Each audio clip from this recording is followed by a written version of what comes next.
A 2.5-foot wingspan and a family of wild boar, the African warthog, were frightened away.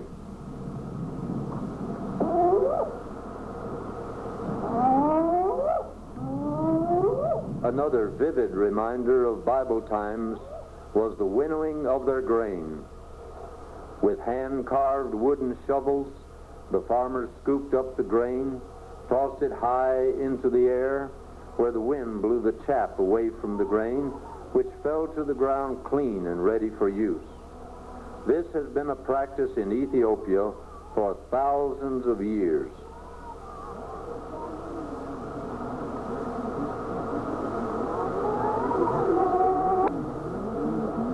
The Muslim galas ended the 50-day fast of the Ramadan with a great day of feasting. There was much festivities. There was singing and dancing the wedding dance to the sound of mating oxen.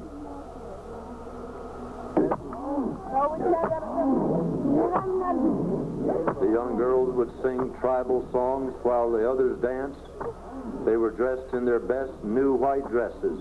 The darker dresses were white once, but it was not possible to clean them well, so they became dark with age.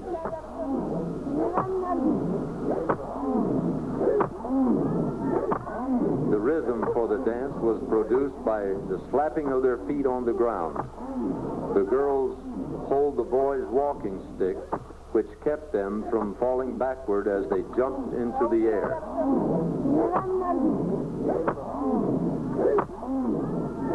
Family heirlooms of silver were displayed with pride by young ladies who had braided their hair tightly to their scalp, then matted it down with rancid butter colored green with crushed leaves.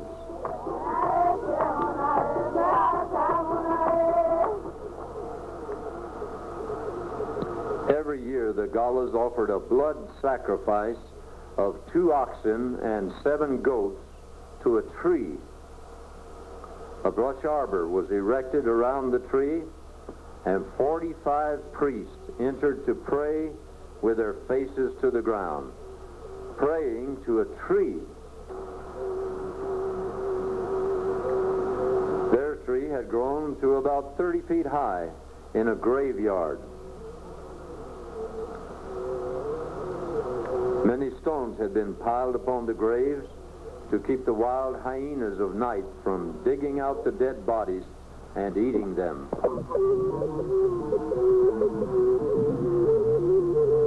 As we approached the sacrifice, one ox had already been killed. A man held the curved ceremonial knife out from his side to prevent contaminating it. The ox was toppled over, his neck stretched out. The knife was drawn across his throat, cutting the jugular vein. The offering of blood was shed on the ground in a sacrifice to a false god. The ox raised his head in a last effort for life and dropped dead. His meat was eaten with roasted corn. During this feast, 45 priests prayed to a tree. Picture yourself in a tribe concealed from civilization, hidden from other cultures, passed by with the gospel. Your only hope is to pray to a tree. Such people need to hear of Jesus Christ. They need to receive the one who said, "As the Father has sent me, even so send I you." Can you picture yourself being sent that many hidden people may hear? Filariasis, elephantitis, has plagued the galas for thousands of years. Many white beards are not seen in Ethiopia. Life expectancy is only 29 to 30 years of age. One day our gate swung open for a lady with a chicken to sell. Pastor Cabaret came out, welcomed her into the compound. Helen came up to greet her and to haggle over this poor chicken for 15 minutes. Finally, the bird was purchased, chilled, plucked, cleaned, and cooked in our pressure cooker. Then it was served only to be thrown away. It was still too tough to eat.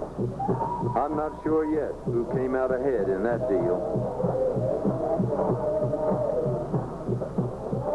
The trail that passed directly in front of our home came from the village of Kamishi and branched out to the many villages dotting the mountainsides.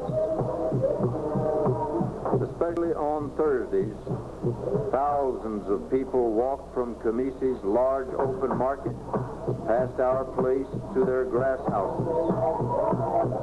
Tired from the uphill climb, they would rest under the trees and drink the cool waters of our springs. Here in their weary plight, surrounded by such exotic and exciting beauty, we preach the gospel of Christ to them.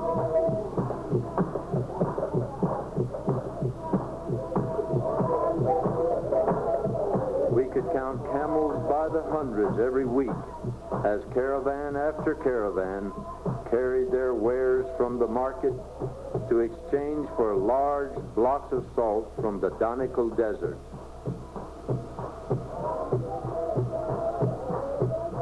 The large house was finished, and we moved into it.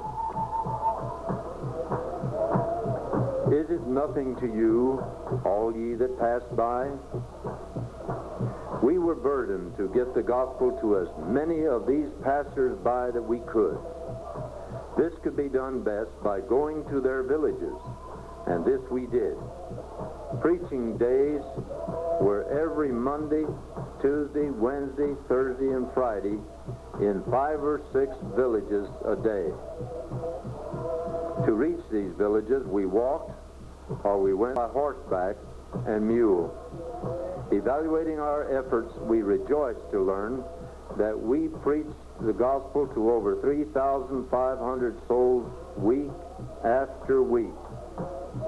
And the pictures that we're going to show you are pictures for the very first time of these people hearing the gospel of Jesus Christ. In the village of Teret, Helen rested after the steep climb. Kase Cabaret has opened the Bible. He is in the straw hat, and he is translating my Amharic sermon into the Galenia language. We've opened the Bible to Romans 3:23.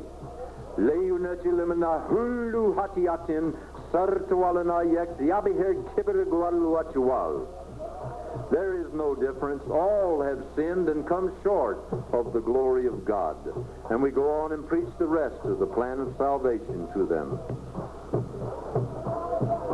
The Ethiopian saddle is Helen's saddle. The high back kept her from sliding off the animal as it took her up the mountainside. In the village of Burkuke, we met again under a sacrificial tree where they offer chickens as sacrifice. The missionary must swallow his pride and reach down and put his arms around these diseased, dirty, dark-skinned little people and let them know that you love them. How can you possibly let them know that God loves them if you will not love them yourself? Well, we had a large crowd here. We had 95 the day we photographed this picture. These people are listening to the gospel for the very first time in all of their tribal history. What a privilege.